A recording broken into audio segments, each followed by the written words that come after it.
Hi guys, welcome to Punis Astrology, your one-stop astro channel. I've uploaded a video on Jupiter retrograde and Saturn retrograde. Both retrogression has actually finally happened, and just wanted to add a quick point here, not a detailed video, just to add one thing. Uh, if you see, the retrogression of Jupiter and Saturn is happening in the zodiac of Capricorn. Ketu is right now in Sagittarius, while Mars is in the zodiac of Aquarius. Therefore, Saturn and Jupiter is in a Pap Kartari Yog, hemmed between two malefics. On one side there is Ketu, and the other side it's Mars. Now, what is so unique about this? First of all, the retrogression is happening in the Pap Kartari. That means in the gap, in the troubled zone, you can say.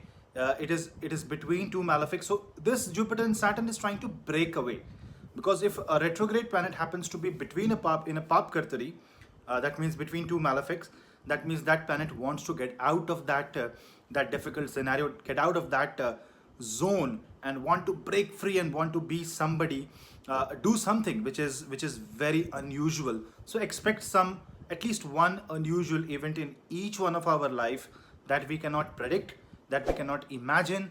At least something will happen.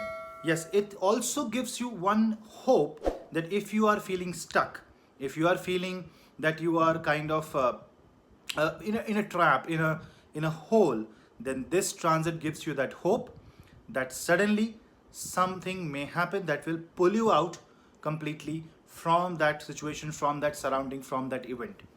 Not only that, you also understand that Mars and Ketu, when it forms, or Mars and Rahu, or any Pap Kartari that happens because of Rahu or Ketu, there is something unique. Mars is progressing ahead in Aquarius, whereas Ketu is retreating, because Ketu is by default retrograde, so it's retreating in the zodiac of Sagittarius. This means the gap, the Pap Kartari, is actually expanding like this. It's expanding because the wall is separating outside, so gap is increasing.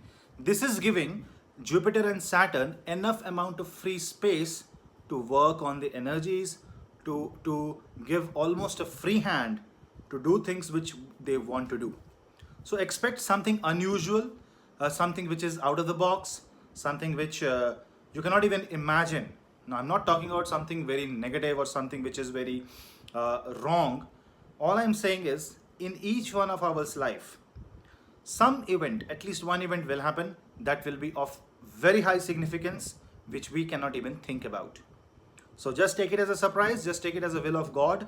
Go ahead and just surrender to the wish of the God and hope for the best, because Jupiter and Saturn is combined in a retrogression. Sun is already in Taurus, Venus is already retrograde. Things will be good in the near future, and things will be good in the near future, and just hope for the best and chant Om Namah Shivaya and pray to Shani and pray to Jupiter that they just pull us out from the trouble in which we are in. Thank you.